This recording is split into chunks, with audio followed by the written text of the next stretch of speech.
Yes, ready, start. May I strike a certain personal note and then go on to other considerations. We may generation in India have been conditioned in particular ways by events. There is the background of 2000 years or more. There is the conditioning we have had during the 150 or 200 years of British rule. And then there is the big conditioning during the last 30 or 35 years of what is called the Gandhian movement. We are the resultants of these various conditioning factors. If you want to understand us, you have to understand these conditioning factors. That is so about me and my government in India. That applies to the world at large also. We have to understand other people's basic conditioning factors, their past history, traditions, habits, conflicts, etc., and more particularly the recent history of the last half a century or so. Countries like India and China have millennia of history. It is not an easy matter for me, whatever new knowledge I may gather, to get out of the 2000 years of Indian history, so also with other countries yet.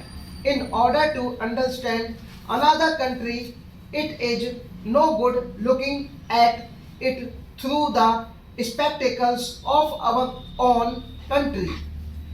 If an Indian presumes, with his Indian background, to judge England or Germany or Russia, he will probably not be objective enough.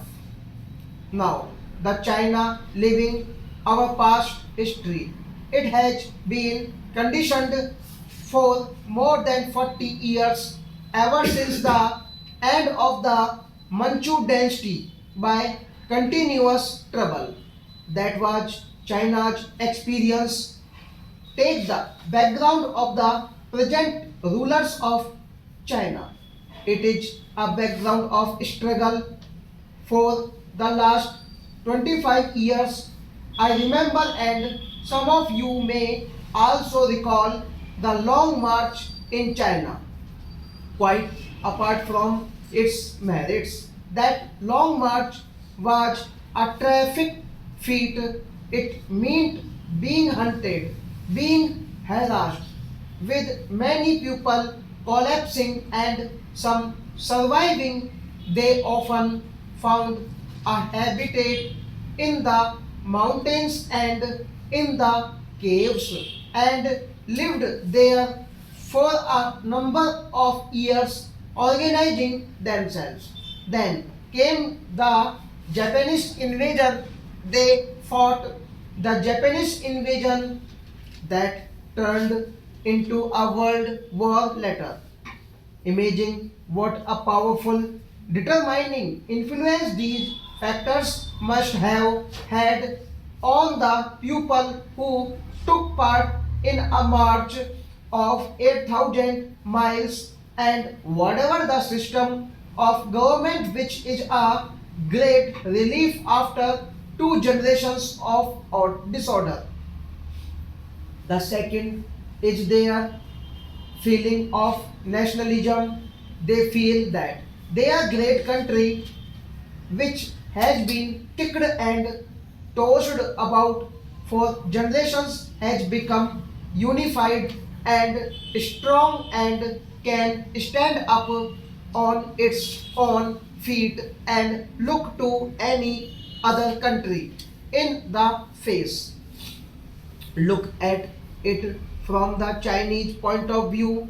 I am not for the moment considering communism or anti communism. I tell you, a Chinese living in Singapore, Laos, or elsewhere, even if he is completely anti-communist, is still proud of China's condition today. He is nationalist pride that his state, his country is strong and unified.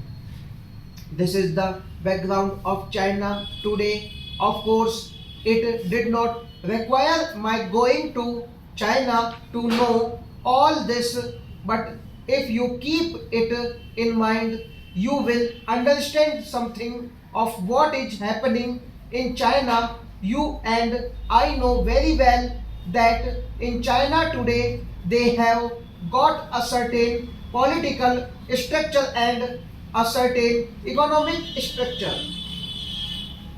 The rulers of China are communists. There is no doubt about that. They have evolved a political and economic system which is partly based on their Marxist ideas and partly adapted to conditions in China. We all know that it is not full-blooded communism these.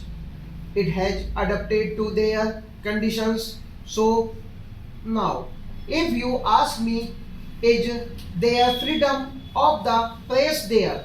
With all respect, I shall say that question is rather unnecessary. The whole structure of government there is of a type which is completely different from parliamentary democracy. Whether you can call it democracy or not is another matter. They call it people's democracy. That is an argument which we need not go into. My point is that it is different. We know it, what results it yields. You can partly see now, and ultimately the future will show. It is the future that will show whether the results achieved by the methods they pursue will be worthwhile or not, or have been worth the price paid for them. Each pupil and especially these big chunks of humanity like India and China with long records, as soon as they find freedom to function according to their wishes, are influenced by various external forces, industrial revolution, technological advancement, political ideas, and so on. But if we are worth our salt, we have to stand on our own feet and function in accordance with our own thinking and conditioning of minds. I shall have little respect for China India if it followed blindly the American pattern or the Russian pattern or the Chinese or the British. Then it would not be India but a pale imitation of somebody else. Stop.